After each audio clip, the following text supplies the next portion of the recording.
It's a Formula One weekend on LWT, and tomorrow morning at 11:45 we're live at the Imola circuit for the qualifying session for the San Marino Grand Prix.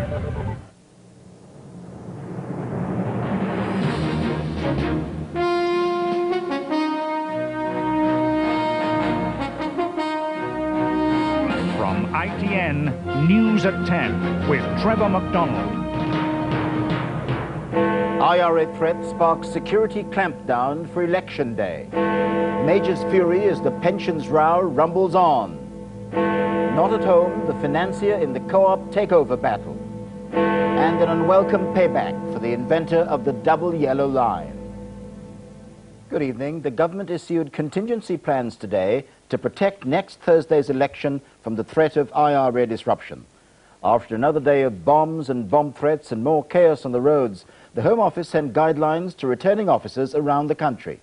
They include instructions about heightened security and, as a last resort, a plan to delay the counting of votes for 24 hours. Today's explosions were near the M6 and several motorways were closed. So were Birmingham's main railway station and Luton Airport. Here's ITN's Paul Davies. Today, the terrorist target once again was Britain's transport system. For the second time in a week, the motorway network in the West Midlands was paralysed. Two small devices exploded alongside the M6 motorway near Birmingham. No one was hurt, but coded warnings also led to the evacuation of Birmingham's New Street railway station and to the closure of Luton Airport. But the Home Office feared that terrorists could be planning a bigger and even more disruptive operation next week. When Britain goes to the polls, the world will be watching. The Home Office say they know the leadership of the IRA is aware of the potential for a publicity coup. Bomb warnings at a large number of Britain's 45,000 polling stations could even delay the count across the country. Every returning officer has been given advice on the threat. We could even open up a temporary polling station in the back of someone's car, as long as it's away from the safety of that polling station, where the elector can still go along and vote. We could retain the secrecy of the ballot by keeping everything clear. We could improvise with coach to make it a temporary little polling booth, so that electors will still be able to continue to vote. It's clear there will be unprecedented security around every polling station in the country. There are contingency plans in place for each constituency. Recent IRA activity has underlined the terrorist capabilities. Today, they detonated two real bombs alongside the M6. A third device attached to an electricity pylon was destroyed by bomb disposal officers. Once again, detectives believe bombs were planted not with the principal aim of killing people, but as part of a cynical strategy. By planting real devices, even with small quantities of explosives, the terrorists know all their hoax calls will continue to be treated seriously, causing maximum disruption to this election campaign. Paul Davies, News at 10, Birmingham.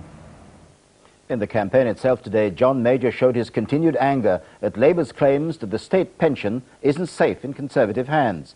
Mr Major said he'd walk out of Downing Street and out of politics itself if the Cabinet ever decided to scrap the state pension. The Liberal Democrats said the other parties were just trading high explosive insults. We'll be talking to the Prime Minister in a few minutes, but first, our political correspondent Jackie Ashley on today's acrimonious exchanges.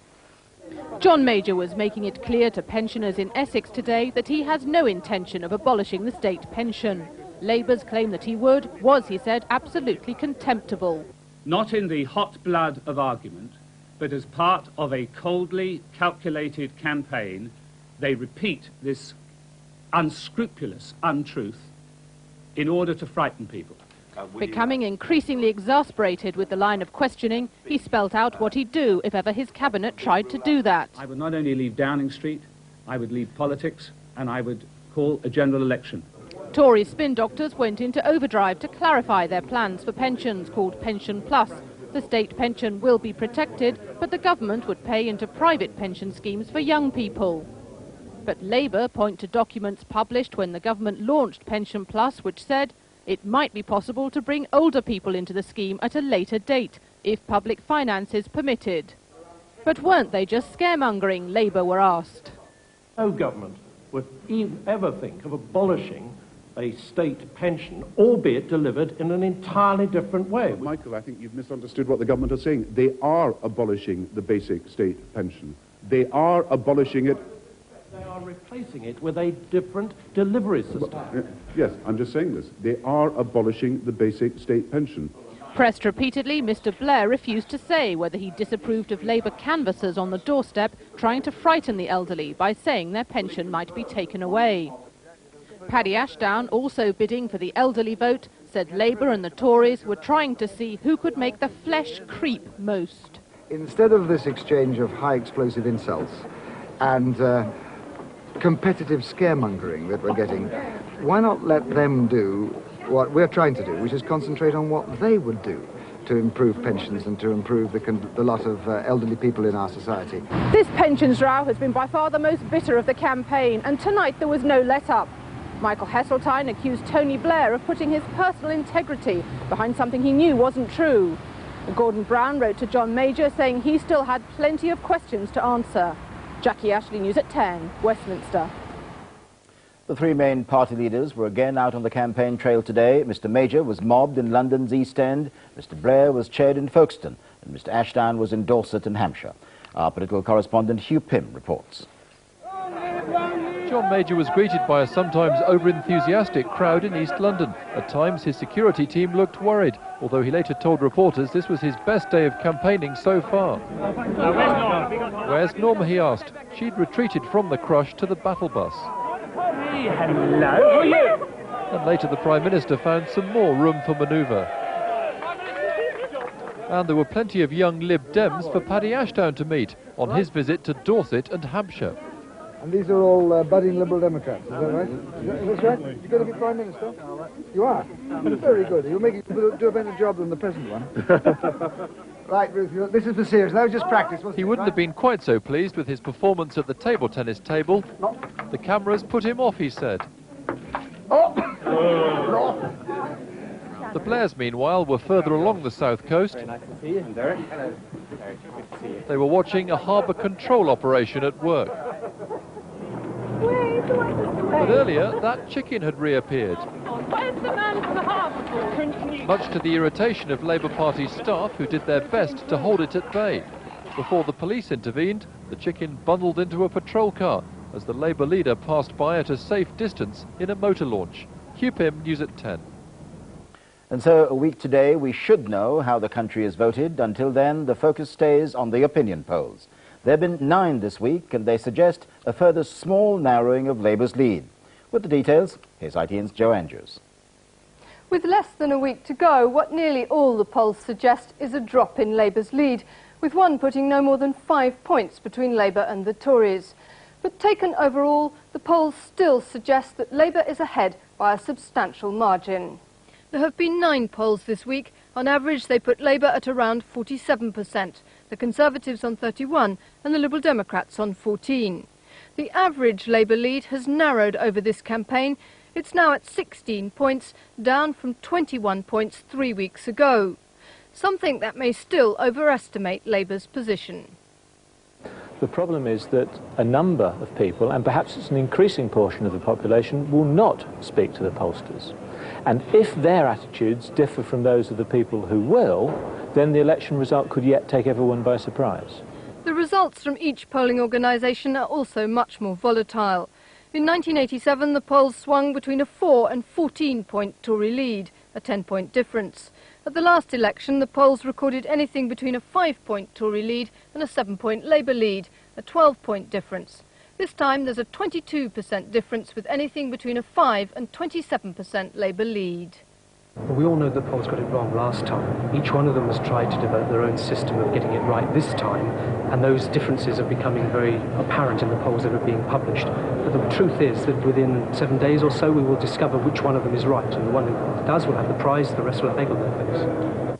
But perhaps what's most important is that in the past around 6 million people haven't made up their minds how they're going to vote until the last week of the campaign. That gives the parties everything still to play for. Joe Andrews, News at 10. An election television broadcast on behalf of the British National Party was banned by Channel 4 tonight. The television company said it did not comply with programme codes. Anti-racist groups demonstrated at several television offices against the broadcast, which is being shown on the BBC, ITV and Channel 5.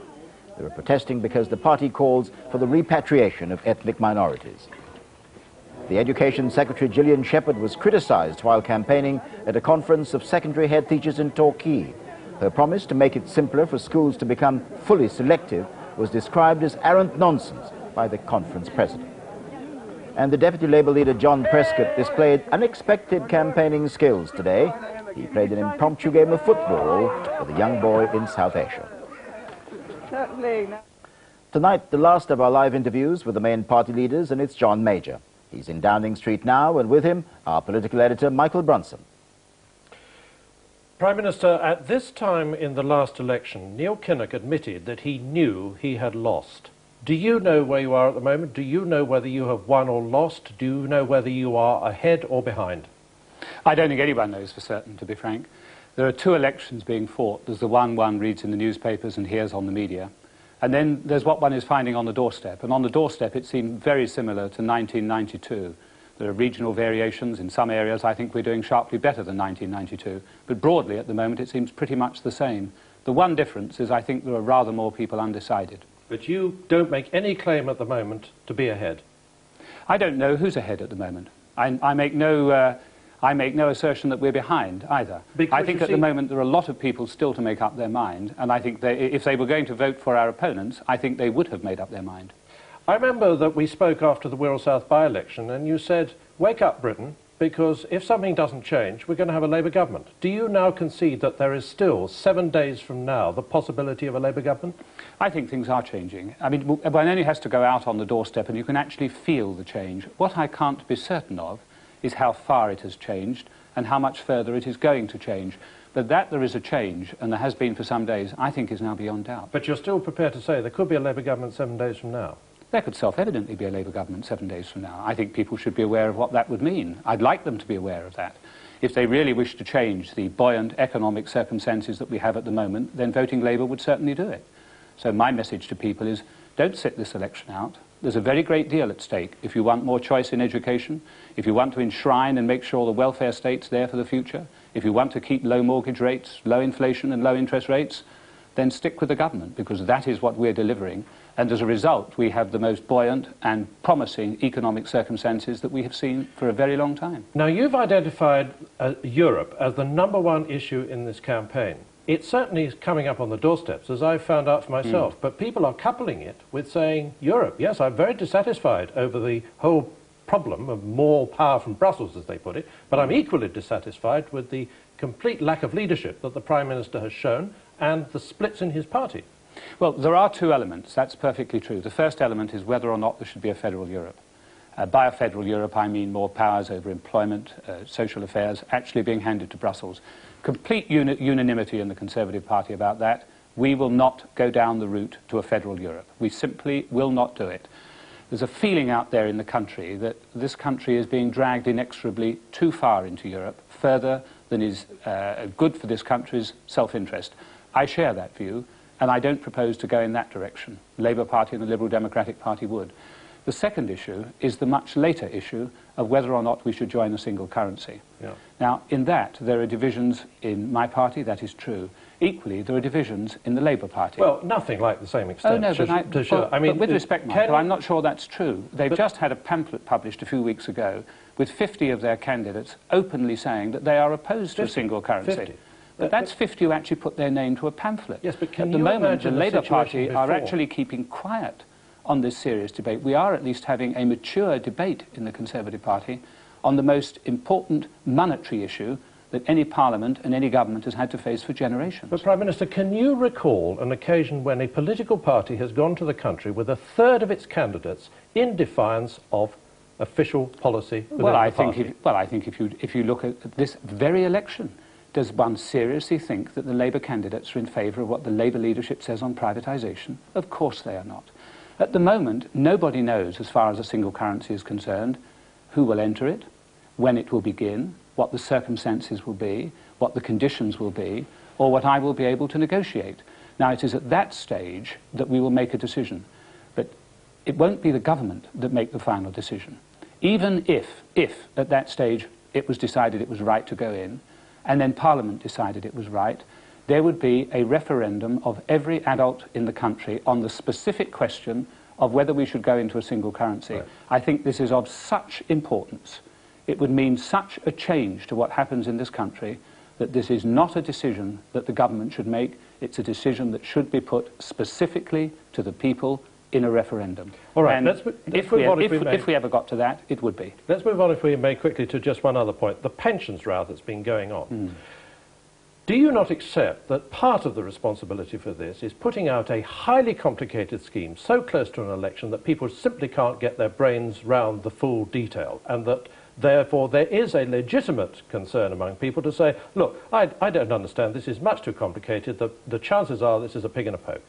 Well, frankly, Michael, no, I don't. Because when we published this some time ago, there was a widespread approval for it right across the political spectrum and amongst every informed observer who actually looked at it. There were none of these suggestions then that the state retirement pension was in danger. The Labour Party didn't suggest that then. Nobody did.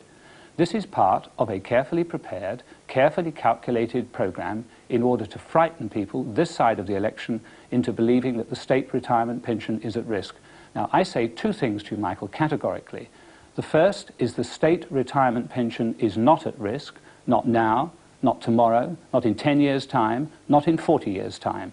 The Labour Party know that, and yet they state the reverse. Well, what they say is flatly, a market system. They say, what they are saying about the state retirement pension is flatly untrue.